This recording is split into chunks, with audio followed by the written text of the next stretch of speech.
భక్తి సమాచారం. వాట్సాప్ ఛానల్లో జాయిన్ అవ్వండి. అన్ని విశేషాలు ఎప్పటికప్పుడు తెలుసుకోండి.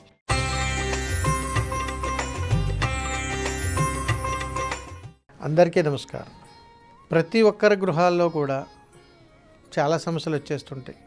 ఉదయాన్నే లేవగానే తిట్టుకోవడం, అరుచుకోవడం, ఎవరి నిర్ణయాలు వారు తీసుకోవడం, నిర్ణయాలు ఏకాత్మక లేకపోవడం, రకరకాల విభిన్నమైనటువంటి ప్రతిచర్యలకు ఆ కుటుంబం చిన్నాభిన్నం అయిపోవడం. మరి వీటికి మార్గము, పరిష్కారము ఎట్లా దొరుకుతుంది? భగవంతుడికి నమస్కారం చేస్తే వచ్చేస్తాయా? రావు. మరి ఎవరినైనా చెప్దామా అంటే ఇంటి గుట్టు లంకకి చేటు, బయటికి చెప్పలేము. మరి ఎలాంటి సమస్యలు? చాలా విచిత్రమైనటువంటి సమస్యలు.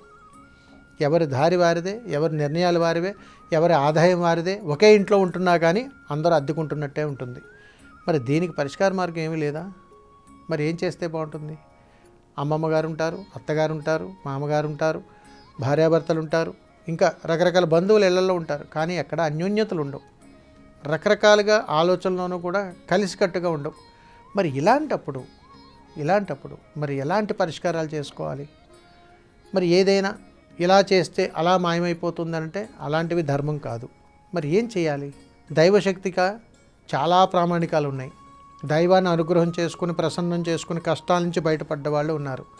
ఇక్కడ ఈ ధర్మాలు, ఈ సనాతన ధర్మంలో ఉన్నటువంటి చిన్నపాటి పరిహారాలను ఎందుకు తెలియచేయాల్సి వస్తుంది అంటే, మన ధర్మ పరిరక్షణకై, మన ధర్మాన్ని కాపాడుకోవడం కోసం ప్రస్తుత పరిస్థితుల్లో మనం చాలా బిజీ ప్రపంచంలో ఉండే భగవన్నామస్మరణకు కూడా మనం నోచుకోలేని పరిస్థితికి పడిపోతూ ఉన్నాం.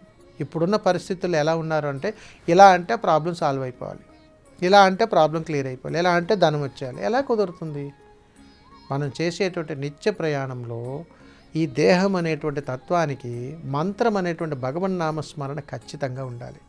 ప్రశాంతత లేనటువంటి ఈ దేహము నువ్వు ఎంత దైవిక ప్రయాణం చేసినా కానీ వ్యర్థమే. అందుకని పూర్వకాలంలో చెప్పేవారు, తలంటుకొని దైవ దర్శనం చేసుకోవాలనేవారు. అందుకని అందులోంచి ఒక ధర్మం మీకు తెలియచేస్తున్నాను.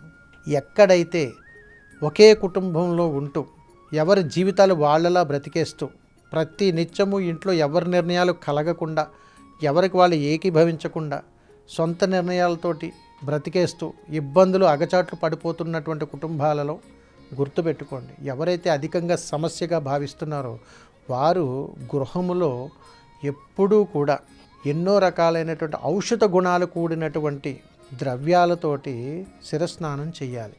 దీనివల్ల అది సమస్యపోతాయండి అని అంటే గుర్తుపెట్టుకోండి, ఎన్నో రకాల సమస్యలు మనల్ని పట్టి పీడిస్తున్నప్పుడు ఇక్కడ కొన్ని రకాలైనటువంటి ఇబ్బందులు, అందులో కొన్ని ప్రామాణికంగా మీకు చెబుతున్నాను. ఈ సమస్యల నుంచి నేను బయటపడటం కంటే మరణమే శరణ్యము. ఈ కపాలం పగిలిపోతే బాగుండును. కాబట్టి కపాలాన్ని శుద్ధి చెయ్యాలి. అందుకని కుంకుడుకాయలతో ఈ దేహాన్ని శుభ్రం చేసుకోవడం అలవాటు చేసుకోవాలి. అలాగా ఇవి ప్రామాణికంగా ఉండేటువంటి కొన్ని పరిహారాలు. అయితే కొంతమంది దేవీ దేవతల్లో, అంటే మనం చూస్తూ ఉంటాం నిత్యము, ఆ దేవతల్లో బంగారమ్మ అనేటువంటి ఒక అమ్మవారి దేవత. అదేవిధంగా మనం మన గ్రామాల్లో పొలిమేరల్లో, ఇంకొక కొన్ని చోట్ల ప్రదేశాల్లో సింగారమ్మ, మల్లెమ్మ, ఇలాగా కొన్ని పేర్లు వింటూ ఉంటాం. వీటిలో అత్యంత ప్రాముఖ్యత సంతరించుకున్నటువంటి అమ్మవారు ఎవరైనా ఉన్నారు అని అంటే బంగారమ్మ అమ్మవారు. అంటే మనం కుటుంబ సభ్యులతో ఎవరైనా చనిపోతేనే మనందరం కలిసి కట్టుగా ఏదైనా కార్యక్రమానికి వెళ్తూ ఉంటాం. దైవ కార్యక్రమానికి వెళ్ళాలి అని అంటే చాలా అరుదు. ఎప్పుడో సంవత్సరానికో, 5 సంవత్సరాలకో, 10 ఏళ్ళకో వెళ్తుంటాం. కానీ నిత్యము ఆరాధించేటప్పుడు గుర్తుపెట్టుకోండి, బంగారమ్మ అంటే ఎవరో కాదండి, చిన్నపిల్లల స్వరూపము. కాబట్టి తినుబండారాలు, తీపి పదార్థాలు ఇవి పిల్లలకు పంచమని చాలా సందర్భాల్లో చెబుతూ ఉంటాం. అందుకని చాలా చోట్ల మీరు చూడండి, ఎక్కడైనా పిల్లలు కనపడితే ఏదైనా ప్రసాదాలు పంచడం, అన్నదానం చేయడం, లేకపోతే ఇతర బిస్కెట్లు ఇవ్వడం, ఇట్లాంటివి చేస్తుంటారు. దేనికోసం అని అడిగితే ఇలాంటి సమస్యలు ఉన్నప్పుడే. అందుకని ఇలాంటి సమస్యలు కానీ మన కుటుంబాల్లో కానీ తలెత్తితే బంగారమ్మ తల్లి యొక్క అనుగ్రహముతోటి మనము ఏదైనా తీపి పదార్థాన్ని చిన్న పిల్లలకి ఇవ్వటం అలవాటు చేసుకోవాలి.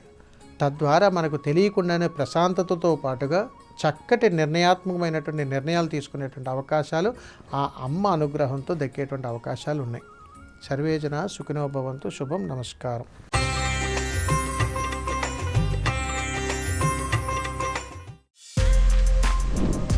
For more videos like this, subscribe Big TV channel.